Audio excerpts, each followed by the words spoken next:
இயக்குனர், நடிகர், இசையமைப்பாளர் என பன்முக திறமை கொண்டவர் எஸ்.ஜே. சூர்யா. இவர் அஜித் நடிப்பில் வெளிவந்த வாலி படத்தின் மூலம் இயக்குனராக அறிமுகமானார். பின் நியூ திரைப்படத்தின் மூலம் ஹீரோவாக என்ட்ரி கொடுத்தார். தமிழ் சினிமாவின் மிரட்டல் வில்லனாக கலக்கி கொண்டிருக்கிறார். போன்ஸ்டர், ஸ்பைடர், மெர்சல், மாநாடு, சரிபோதா சரிவாராம், வீரதீர சூரன் என தொடர்ந்து பல ஹிட் படங்களை நடிகராக கொடுத்து கொண்டு வரும் எஸ்.ஜே. சூர்யா தற்போது மீண்டும் இயக்குனர் அபராதம் மறுத்துள்ளாராம். கடைசியாக இவர் இயக்கத்தில் இசை படம் வெளிவந்தது. அதைத் தொடர்ந்து கிட்டத்தட்ட 10 ஆண்டுகளுக்கு பின் இயக்கத்தில் இறங்கியுள்ள எஸ்.ஜே. சூர்யா கில்லர் எனும் படத்தை இயக்கி வருகிறார். இப்படத்தின் ஃபர்ஸ்ட் லுக் போஸ்டர் நேற்று மிரட்டலாக வெளிவந்தது. எஸ்.ஜே. சூர்யாவின் 57வது பிறந்த நாளை திரையுலகினரும் ரசிகர்கள் பலரும் சமூக வலைதளத்தில் தங்களது வாழ்த்துக்களை அவருக்கு தெரிவித்து வருகிறார்கள். இந்த நிலையில் எஸ்.ஜே. சூர்யாவின் சொத்து மதிப்பு குறித்த தகவல் ஒன்று வெளியாகியுள்ளது.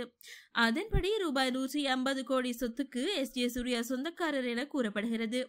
மேலும் இவர் ஒரு படத்திற்காக ரூபாய் 5 கோடி முதல் 7 கோடி வரை சம்பளம் வாங்கி வருவதாக சொல்லப்படுகிறது.